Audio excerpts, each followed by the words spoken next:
Pada zaman dahulu, di sebuah daerah bernama Pantai Air Manis yang ada di Padang, Sumatera Barat, hiduplah seorang janda. Ia memiliki seorang anak laki-laki yang bernama Malin Kundang. Sejak kecil, Malin Kundang telah terbiasa melakukan berbagai pekerjaan yang menghasilkan uang, namun upah yang diterimanya hanyalah kecil. Malin Kundang berpikir bahwa hanya dengan merantau akan dapat mengubah kehidupannya jadi lebih baik.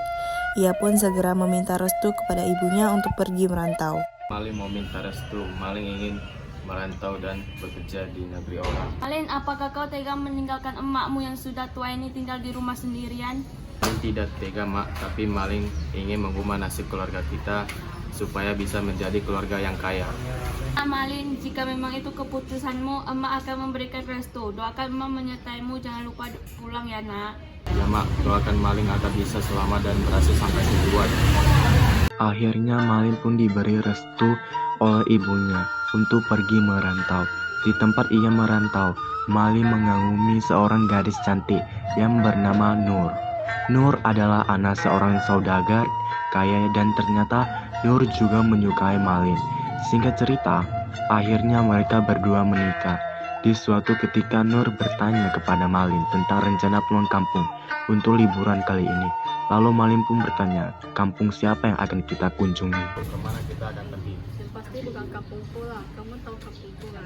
Yang di sini kampungku, aku lahir di sini, dibesarkan di sini. Lalu mana kita akan pergi? Aku mau ke kampungmu. Apa? Buat apa kamu liburan ke kampungku? Apa salahnya? Aku hanya ingin bertemu ibumu. Berapa kali ku bilang ibuku sudah tiada? Udahlah, aku ingin melihat rumah masa kecilmu.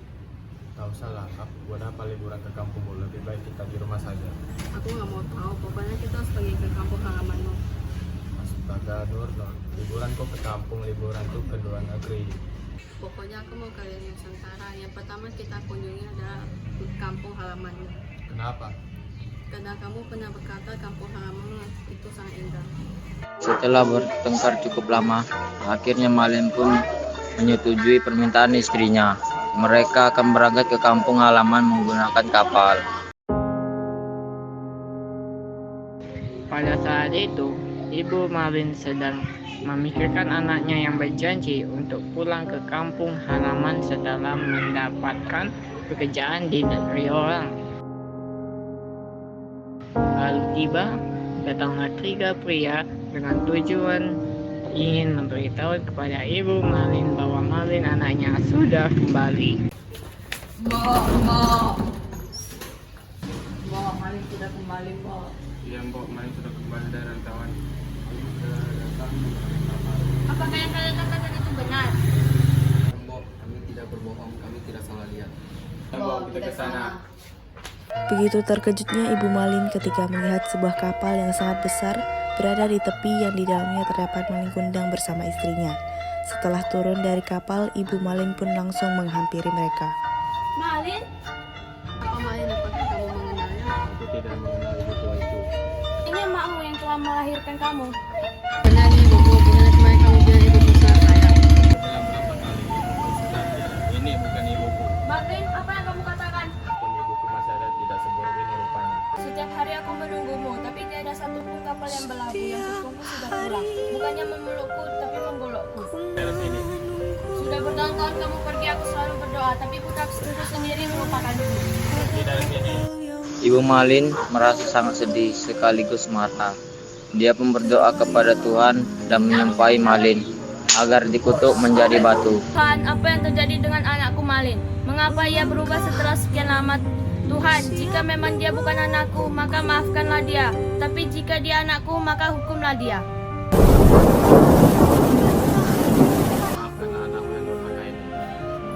Tidak lama kemudian, cuaca di tengah laut yang tadinya cerah mendadak berubah menjadi gelap. Entah bagaimana awalnya tiba-tiba datanglah badai besar menghantam kapal Malin Kundang. Seketika kapal itu hancur berkeping-keping, kemudian terhempas ombak hingga ke pantai.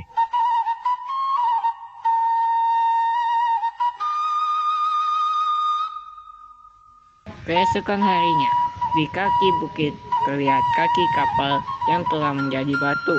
Itulah kapal Malin Kundang. Tak jauh dari tempat itu, tampaklah sebongkah batu yang menyerupai tubuh manusia. Konon itulah tubuh Malin Kundang, anak durhaka yang terkena kutukan ibunya menjadi batu.